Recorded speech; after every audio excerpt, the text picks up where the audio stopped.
I was down and I was depressed. I was in an extreme amount of pain. I couldn't even walk straight standing up. I would have to walk bent over. I wouldn't even go swimming or nothing. I just stay home. I've got a condition they call Charcot, which with some diabetics, I don't know if it's just type 2 or type 1 and 2, whatever, but it's a softening of the bones in the feet. I've suffered from psoriasis since I've been 18, but yeah, basically in the last 10 years or so, it's just started progressively just getting worse, and nothing I could do to get under control, and like I said.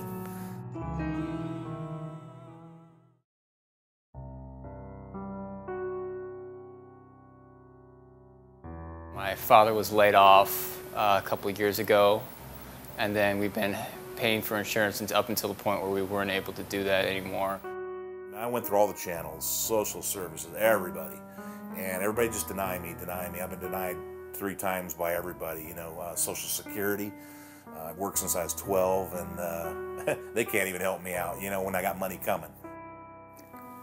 Not being able to work, I've worked all my life, and not being able to work, I got depressed because I didn't have anything to look forward to in the morning. My medicine costs anywhere between $4,000 and $6,000 a month.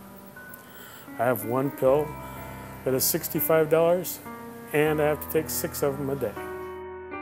I felt like I really didn't want to do anything, just stayed at home because I didn't feel like doing anything. I didn't feel good, just stayed at home. Well, his condition was basically falling downhill. He got in real bad shape. One bottle of Novolog was $200-something. I don't make that kind of money. I couldn't even open my own mail. I couldn't even look at my mail. I was just beyond myself because I couldn't get any kind of medical attention here. I didn't know that I had Hodgkin's lymphoma until about 2 weeks ago, while I was chasing down symptoms since the beginning of the summer. I've got diabetes. I haven't been able to take care of it. And all the doctors tell you, don't stop taking your medication. Well, if you can't get at least medication, it's over. His legs are bothering me, he's having headaches, vomiting. Well, sometimes they burn, like it feels like my legs are, like my muscles are burning. And then sometimes I get like sharp shooting pains, and I just run up and down my legs. And then sometimes they start jerking, like muscle spasms and stuff, yeah. Dr. Cully continued to work with me, no matter what it was I needed. As a very proud person who's always worked and taken care of myself, I felt kind of bad having to go and receive these services that I've never had to receive before. From the minute I walked in the door, the people behind the desk who make your appointments answer the phone, "Hi, how are you?"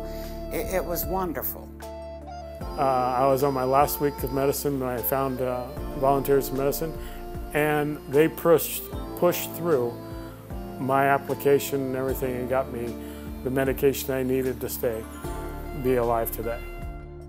Up to the diagnostics is really where Volunteers of Medicine really helped me out, because there's a lot of expensive types of scans, there's a lot of expensive types of blood work and other kinds of tests that I really wouldn't have been able to afford otherwise. Also, not only did they find out that I have lupus at Volunteers of Southern Nevada and sent me to a wonderful rheumatologist, they found I had a mass in my belly. 3 days ago, it burst and I went to the hospital, and from them sending me to the rheumatologist and then putting me on the steroids for the lupus, little ones, because I'm allergic to all kinds of medicine now, it did something, and most of the mass is out of me now. They really try to work with you and everything, and I think they care. That's one thing that makes a difference to me. When I first went in there and everything, they told me it took 3 to 6 months and everything even to get into the processing interview. And they got me in the next day.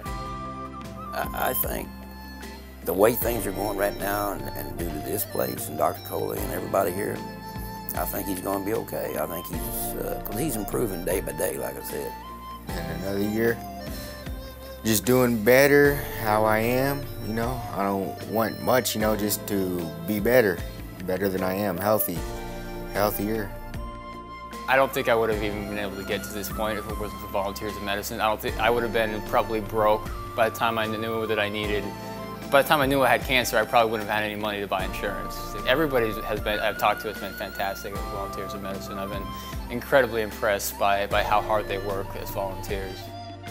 She immediately put me on thyroid medicine, cholesterol medicine, my blood pressure medicines, and the things that I needed to get healthy. I just thought I was just going to get like a little help with my RSD, and found out all this other stuff and had all these other major tests and all these diagnostic things and all these things that have saved my life. Well, we're just glad that he has any kind of coverage. I don't think any of us think that we're going to be the ones that are going to need the receiving end of help, but we found that it can hit us all.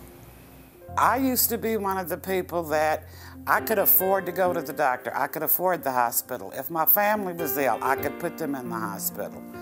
You know, I could afford it. There are people who cannot. I can't stress enough and how much they help people here. The public needs this.